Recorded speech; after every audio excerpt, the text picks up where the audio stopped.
रवि, तुम सब इतना तैयार होके कहाँ जा रहे हो? राधा, आज हम सभी गणपति जी को अपने घर लाने जा रहे हैं। क्या तुम इस साल भी गणपति जी को अपने घर नहीं बुलाओगी? क्यों? मेरी माँ ने कहा है इस साल गणपति जी हमारे घर जरूर आएंगे। अरे यार, ये हर साल ऐसा ही बोलती है। ये इतने गरीब हैं, कभी देखा है तूने इनके घर में गणपति जी को आते हुए? इस बार मेरे घर गणपति जी जरूर आएंगे, देख लेना तुम। माँ, गणपति जी हमारे घर कब आएंगे?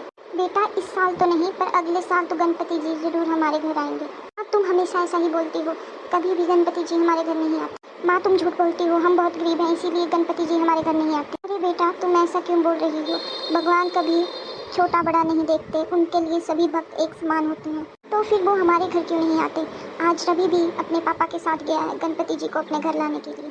बेटा, इस बार गणपति जी हमारे घर जरूर आएंगे, कल ही हम गणपति जी को अपने घर लाने जाएंगे। जाओ, अब तुम कल के लिए तैयारियां करो। अरे बहू, ये तुमने क्या कर दिया? तुम्हें पहले ही हमारे घर के हालात पता है ना? तुम्हें पता है ना गणपति जी को घर लाने में कितना खर्चा होता है, कितनी तैयारियां करनी पड़ेगी। यहाँ पे तो खाना खाने के लिए पैसे नहीं है, हम इतना खर्चा कैसे करेंगे? एक तो मेरा बेटा इतने दिनों से बीमार है, अब जाके ये ठीक हुआ है, अब तुम इसके ऊपर इतना बोझ डाल रही हो। कोई बात नहीं माँ, मैं कोशिश करूँगा। आज ही मैं नौकरी ढूंढने के लिए जाता हूँ।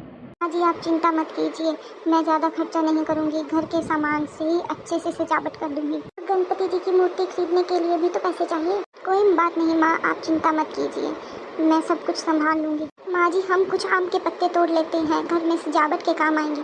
ठीक है बहू, ये तो बहुत ही अच्छा आइडिया है। दोनों सास बहू आम के पत्तों का प्रयोग घर की सजावट के लिए करती है। माँ जी, हम गणपति जी की मूर्ति भी घर पे ही बनाएंगे। ठीक है बहू।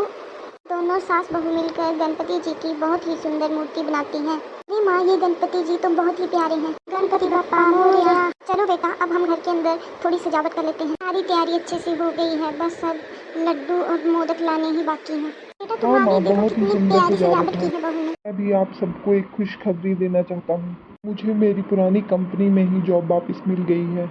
उन्होंने मुझे कुछ एडवांस भी दे दिया है।